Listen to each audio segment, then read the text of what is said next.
ദൈവത്തിൻ്റെ അതിപരിശുദ്ധമായ നാം വാഴ്ത്തപ്പെടുമാറാകട്ടെ. ഞാൻ ഒഡീഷയുടെ ബോർഡർ ലൈനായ നവരംഗപൂരിലാണ് ഇപ്പോൾ നിൽക്കുന്നത്. ഇന്ന് രാവിലെ നവരംഗപൂരിലെ സിറ്റിയിലേക്ക് കടന്നു വരുവാനും ഇവിടുത്തെ ഓരോ പ്രദേശങ്ങളും ചുറ്റി പ്രാർത്ഥിച്ച് ഞങ്ങൾ മറ്റൊരു ഗ്രാമത്തിലേക്ക് പോകാൻ വേണ്ടി നിൽക്കുകയാണ്. ആ സമയത്ത് ഒരു ചെറിയ വീഡിയോ നിങ്ങളുടെ മുമ്പിലേക്ക് ഇടുവാൻ ഞാൻ ആഗ്രഹിക്കുന്നു. ഓരോ ദിവസവും ചെറിയൊരു അപ്ഡേഷൻ നിങ്ങൾക്ക് തരുന്നത് ഈ ദേശത്തിൻ്റെ അവസ്ഥകളെ നിങ്ങളെ ഒന്ന് വെളിപ്പെടുത്താൻ വേണ്ടിയാണ്. വളരെ സാധാരണക്കാരാണ് ഇവിടെ താമസിക്കുന്നത്. ഓരോരുത്തരുടെയും സ്വപ്നങ്ങളൊക്കെ വലുതും ചെറുതുമായിട്ടുണ്ട്. നമുക്ക് ഒരു വലിയ വണ്ടി വാങ്ങിക്കണമെന്ന് ആഗ്രഹമുണ്ടെങ്കിൽ ചില വ്യക്തികൾക്ക് ചെറിയൊരു സൈക്കിള് ആണ് അവരുടെ ജീവിതത്തിൽ ഏറ്റവും വലിയ സ്വത്തെന്ന് പറയുന്നത്. ഞാൻ ഒരു ഗ്രാമവാസിയോട് ചോദിച്ചപ്പോൾ പറഞ്ഞു, ഈ സൈക്കിൾ എൻ്റെ അടുക്കൽ എത്തിയിട്ട് ഏകദേശം 25 വർഷത്തിലധികമായി.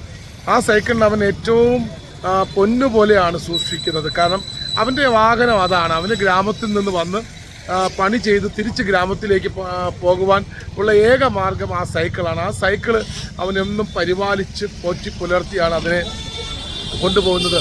ഇതുപോലെ തന്നെയാണ് നമ്മുടെ ആത്മീയ ജീവിതവും. ഓരോ ദിവസവും പരിശുദ്ധാത്മാവിനെ ഒന്ന് ഏറ്റവും ശക്തമായിട്ടും ഒന്ന് മിനുസപ്പെടുത്തി ദൈവിക വചനധ്യാനത്തിലും പ്രാർത്ഥനയിലൊക്കെ മുന്നോട്ട് പോകുവാനുള്ള ഒരു ദൈവകൃപ നമുക്ക് ലഭിക്കുന്നത് വളരെ സന്തോഷം തരുന്ന കാര്യമാണ്. ഈ ഓരോ പ്രദേശങ്ങളും ഓരോ ഗ്രാമങ്ങളൊക്കെ സഞ്ചരിക്കുമ്പോൾ അവിടുത്തെ സാധാരണക്കാരുടെ ചെറിയ രീതിയിലുള്ള ജീവിത ശൈലിയും അവരുടെ ഭക്ഷണ ശൈലിയും ഒക്കെ കാണുമ്പോൾ നമ്മളൊക്കെ എത്രയോ അധികം മേൽത്തരമായിട്ടാണ് ജീവിക്കുന്നു എന്ന് ഞാൻ ഓർത്തു പോകാറുണ്ട്. അതുകൊണ്ട് എൻ്റെ പ്രിയ സഹോദരങ്ങൾ, ഈ നവരംഗപൂർ എന്ന് പറയുന്ന ഈ ഡിസ്ട്രിക്റ്റിന് വേണ്ടി പ്രാർത്ഥിക്കണം. അതിന് തൊട്ടടുത്ത് കിടക്കുന്നതാണ് ജഗദൽപൂർ. അത് ഛത്തീസ്ഗഡിൻ്റെ ബോർഡറാണ്. നാളെ ജഗദൽപൂരിലേക്ക് പോകാനാണ് ആഗ്രഹിക്കുന്നത്. ഇന്ന് പോകണമെന്ന് വിചാരിച്ചു, പക്ഷെ നടന്നില്ല.